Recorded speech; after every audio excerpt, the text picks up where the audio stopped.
Welcome to the Fallen State. I'm Jesse Lee Peterson. Thank you so much for being with me. Race relations have just gotten worse. Many thought that electing a black president would bring the races together, but instead we're more divided. I have with me Dr. Brad Elliott Stone. He is a professor of philosophy and the chair of the Department of African American Studies at Loyola Marymount University. He was rated one of America's 300 best professors by the Princeton Review. Welcome to the show, sir. Thank you. Glad to be here. So how do you get rated one of the 300 best professors? By surprise, I guess. It was the Princeton Review, along with student evaluations and nominations. They then did follow-up interviews, and you had to write a selection of essays about how you approach teaching. A lot of times it's very hard for professors who have opinions that are mildly different than kind of the standard norm of the academy, Right. to get this honor, and to be seen as kind of a popular professor. Congratulations. Thank you. You are a Christian, right? I read Yes, you're a Christian. yes. Do you believe that we're born in a fallen state? Yes. And what is that fallen state? You're born into sinfulness. Philosophers' religion would talk about transworld depravity. We're already, in the beginning in need of redemption and assistance, not just kind of in terms of our soul salvation and eternity, but also in terms of our thinking. A renewed mind. Yes. Yeah.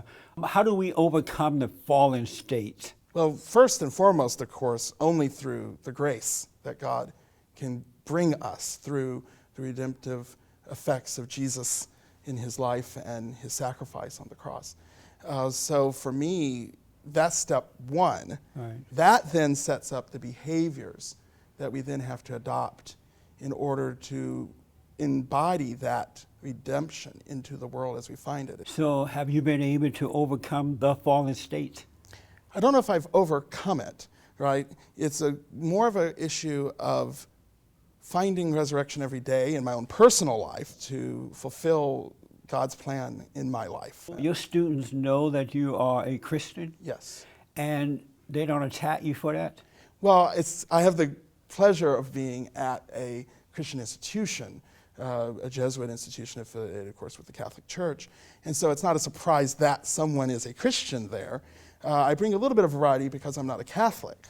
Right. There I was raised Baptist, and I've done a lot of work out here in LA in Baptist church, but also Episcopal church and Congregationalist tradition.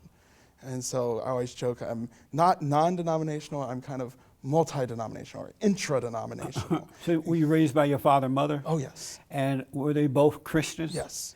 Okay. And I had the pleasure of having all my grandparents. So you kind of born into it. Yes. And so, my early memories were, getting up on Sunday morning, even getting up before my parents and getting ready for Sunday school. I always wanted to be a teacher, so I would read the Sunday school. I demanded that the Sunday school materials be sent home. How did you know as a child that you wanted to be a teacher? I think I was early on very attuned to realizing what it could be and what it could do. I was good at reading. I was really good at explaining things that I had learned. I loved learning other things. I lived in a library, basically. My mother cleaned houses, and there was a house she cleaned right next to the public library in my hometown. Not a whole lot of books in there because it was a small Right. rural library, Yeah. but it was enough to learn about children in Russia or the Queen of England and stuff. Wow. And then I would go to school and say, hey, I can tell you about the Queen of England. Did you go to all black school? I did not. I was one of the actual few black people in my school, a few black people who lived in my town. As black people moved up north Right. to the cities Yeah. like Dayton, Ohio, or Cincinnati, my parents stayed in the country. And so I grew up on a tobacco farm as one of the few black families, but Interesting. kept that kind of black land ethic that a lot of you black people had lost. You grew up like white people, though. Well, if you say like white people, I would argue instead that I grew up like most black people, Really? all the way up to like 1960 when Black everyone people left don't the go country. to the library. Well, they would. if that was where they went. I'm joking. Do you see any evidence in society of the fallen state? Yes. Give me examples. We have a religion problem in America, the rise of secularism Right. And atheism. And not just, there was a time when black people in America thought that atheism was kind of just this thing white people did. Yeah. But we're beginning to see, particularly with people like Anthony Penn Yeah, I and noticed stuff like that, a real rise in kind of the loss of religiosity, people not believing in their grandmama's Jesus. Why is that? I think, unfortunately, first of all, the kind of black worldview has been usurped inside of what I tend to call well-meaning liberal white liberalism. And you think they mean well? I just simply put that usually as a preface, Yeah. because I don't think that a lot of people who classify themselves as liberals even actually know what that means. They just think, well, that's me being kind to everyone. Right. But that movement is full of secularism and a hatred of religious arguments. But black culture is founded in religion arguments, the way black people talk about their experience. Do you agree with me that black Americans need to overcome their culture, their blackness, and become children of God? I think they are to become children of God through the gifts of the culture. And some of that's just when I think about God and I think about being children of God, I'm thinking about my grandfather, I'm thinking about my great-grandfather, I'm thinking about, too many cousins to count who were preaching in those churches. Yeah. And so for me, religion and blackness aren't divorced from each other. I do think a lot. Go ahead. Sorry, I think that a lot of black people have strayed, however, from the Christian identity that could bring unity to people. If you are a child of God, are you able to identify with your blackness or your culture? I think that children of God come in a variety of forms. God created a diverse world. It's through Jesus Christ that we lose those things, right? In Christ, there's neither Jew nor Greek, right, yeah. no female bondsman or free. Right. There is an anthropological fact about how we get to learn that verse.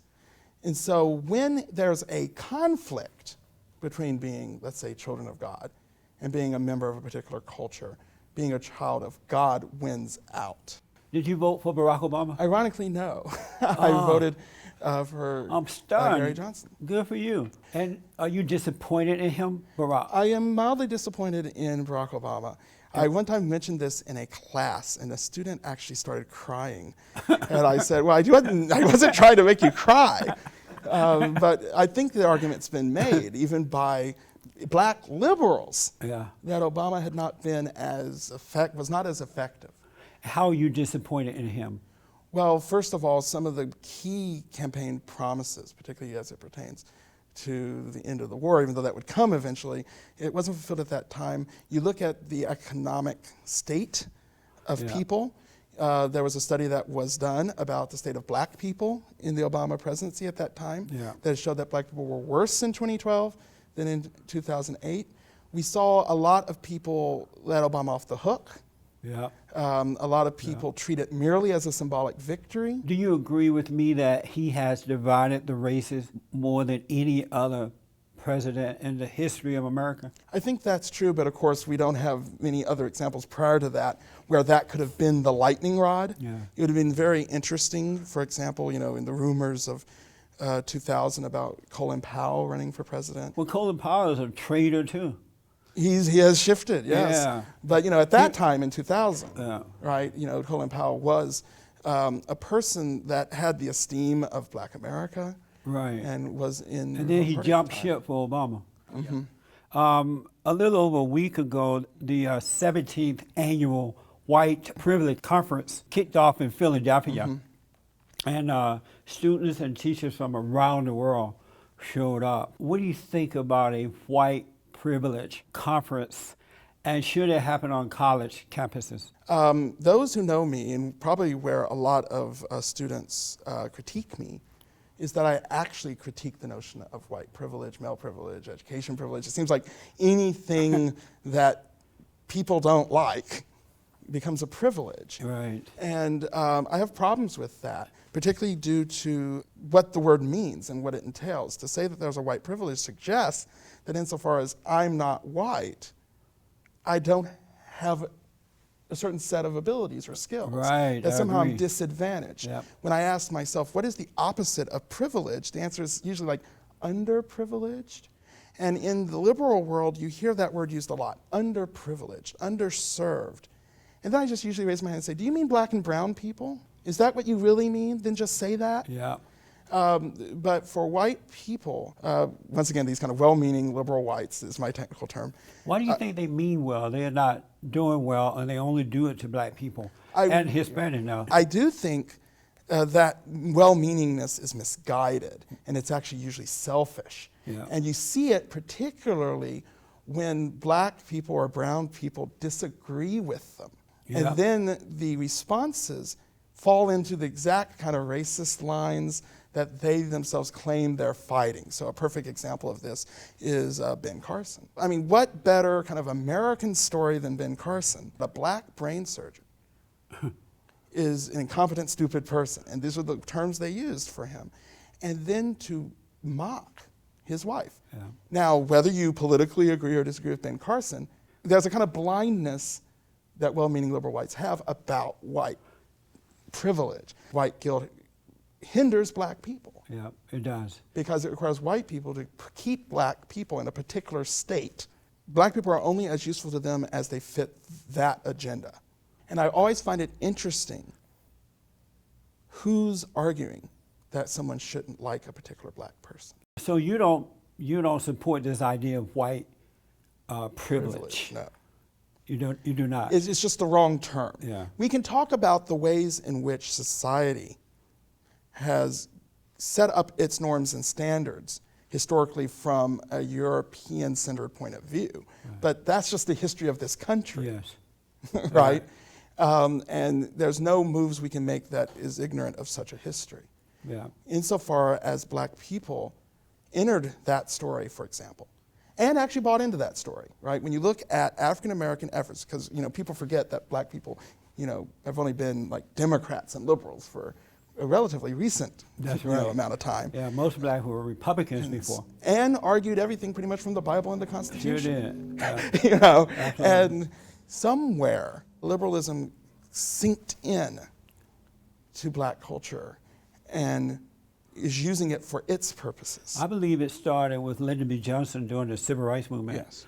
When they decided that they were going to take the fathers out of the home, mm-hmm. and the government became the daddy of the family. I think mm-hmm. that's when liberalism crept into mm-hmm. the hearts and minds of most black people. I wish that we could find a black GOP candidate who could say, look, black people, I know what you're going through, and here's the solution to it. And it's time for us to return to the party we helped build in a certain way. Right. And what we see a lot of instead is a kind of pandering that says, oh, if a black person is a Republican, or if a black person holds any view that would be labeled conservative or at least not liberal, that somehow they've traded off their being black. And I'm just telling you the common sense that my own grandfather held, my great-grandfather held. There wasn't some kind of non-blackness about them. That's right. Earlier this month, Hispanic student groups at LMU built a temporary wall, and it was called the No Human Being is Illegal wall. They wrote things like "Stop Deportation" on this wall. What do you think about that? The immigration problem is tricky, and it's tricky because of a slew of historical mistakes, right? From laziness about the border to NAFTA to all those kind of pieces. So what we have now in particularly college campuses across America. We're talking about illegal alien, not legal. But they tend to call it immigration instead of illegal aliens because they don't want you to remember what it's all about. Right, no, I think that's true. Yeah. The main thing I guess I'm trying to explain is that the argument about deportation I think it has to do with the current crisis of people who they themselves did not cross the border. Meaning that illegal alien parents came and they were born as a result of their parents coming here. What should happen to them?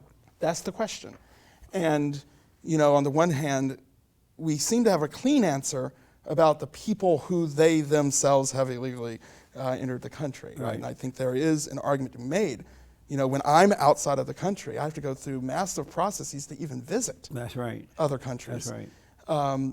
And if I'm not inside the law, I will be sent out or not sent out. You know, some countries will put you in jail while you're there, and subject you to their punishments. So what do you think should happen to them? There has to be some kind of amnesty. In certain people's plans, there's the idea that, well, if we gave like a 6-month deadline for all those students to file with the United States government. Am I cold-hearted or wrong for thinking that the children suffers the sins of the parents? And so if the parents came here illegally, breaking the law, and had a baby while they were here, that you should send the parents back along with their kids, and then let the kids try to come through the front door. That's one possibility. Am I wrong for that? It's not a wrong thing, you know. Am I right? We're all guilty of compassion, you know, as some people joke. You know, so the idea of breaking up families bothers me because I believe in the power of family unit. I want everyone to stay together, be that in foster care settings or, you know, things like that. But there is a moment in American history where we're going to have to address this question. Yeah. So am I cold for saying that send them back with the parents? Because the parents knew that they were breaking the law before they got here, and then allow them to come back through the front door? I think there's a way for that to happen. I'm particularly thinking more about, for example, college students who are already legal age and are no longer kind of tied to their parents. I think your idea has some salience when we're talking about like small children, things like that. But if they're one credit shy of a college degree, I would feel a little cold in that. But we would have to create a real policy, and our government is refusing to do it. What do you think about these students who at your school who would put up this wall to support illegal aliens, knowing that is wrong, but pretending that is right? Catholic social teaching says that there's no such thing as an illegal human. That's where they got the traction, right? Now, being a human isn't illegal, but questions about citizenship do fall into the questions of law. And then the question becomes, what do we do about that? One of the bad things about our current state as a country is the only way people think they can enter into serious discussion is through direct political action. Right. Where the news grabbed on, of course, is that wall got defaced. Yeah, that's what I want to ask, but I want to ask this first. Do you agree with the notion that there is no such thing as an illegal human being? Not qua human being. Now, can a person wrongfully be in a country? Yes. And would that make them an illegal human being?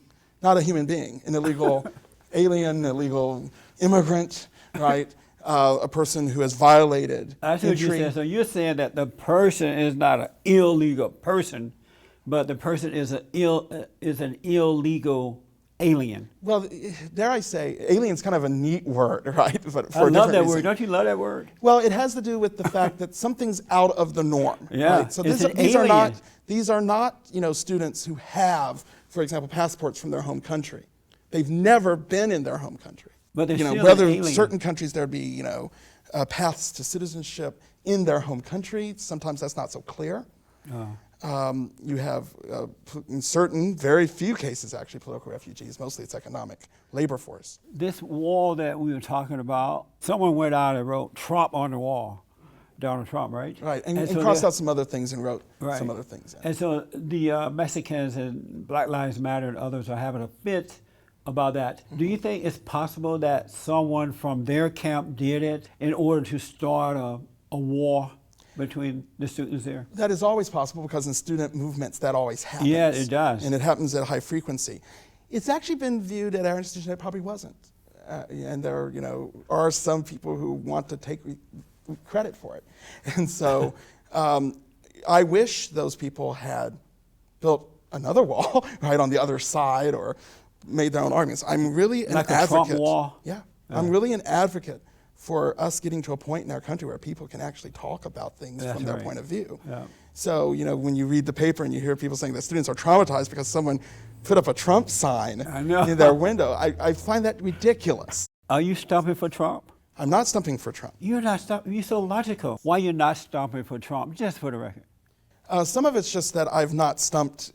I had told everyone that I would stump for Ben Carson. Well, he's stumping for Trump, He is. His website says that he's not officially, No, he's endorsing announced candidates. it. He said, He has said he's doing it, and then he kind of said, well, we'll see. What is your impression of Donald Trump, in short? How would you? Donald how do Trump's a you see person him? that everyone in America admired, right? And so I find it funny how quick people shift, you know.